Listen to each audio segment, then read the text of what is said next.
Giornata di presentazione del simbolo, due mani congiunte sulla Sicilia che rappresentano il patto siglato per il territorio in favore dello sviluppo che passa dalla partecipazione e dalla collaborazione sinergica tra gli amministratori.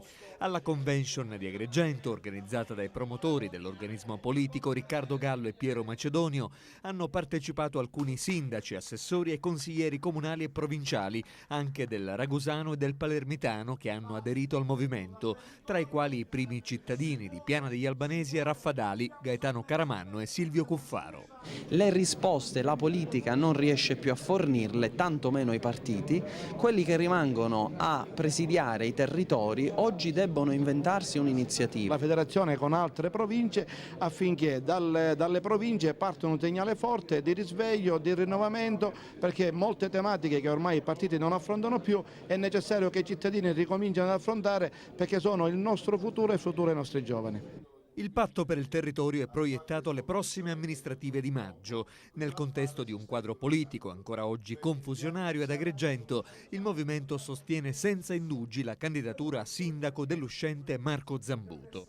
Ancora ufficialmente in stand-by la candidatura dell'avvocato Nicola Grillo.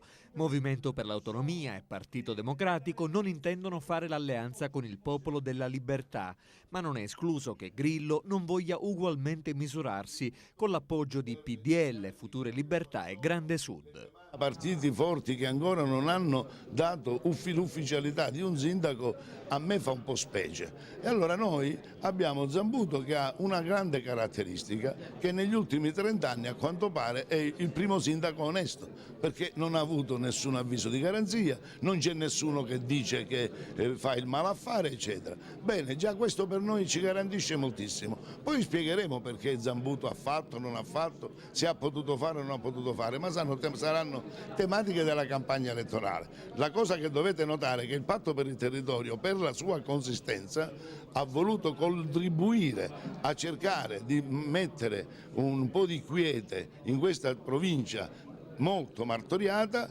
non candidando un suo rappresentante. L'avremmo potuto fare e avremmo avuto molte chance. Noi votiamo Zambuto.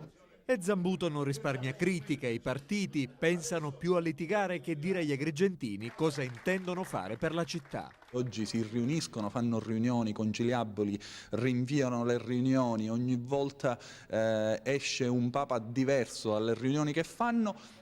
E soprattutto alle riunioni che fanno nessuno parla di cosa fare per la città, per il territorio, soprattutto non hanno il coraggio di presentarsi con la propria faccia per dire noi abbiamo fatto questo e vorremmo fare quest'altro, a fronte di una condizione dei partiti che è di grande confusione. C'è una posizione e dell'UDC e del Patto per il Territorio, che è un movimento di territorio fatto da gente che ogni giorno si confronta con i problemi veri della gente, è un fatto assolutamente significativo.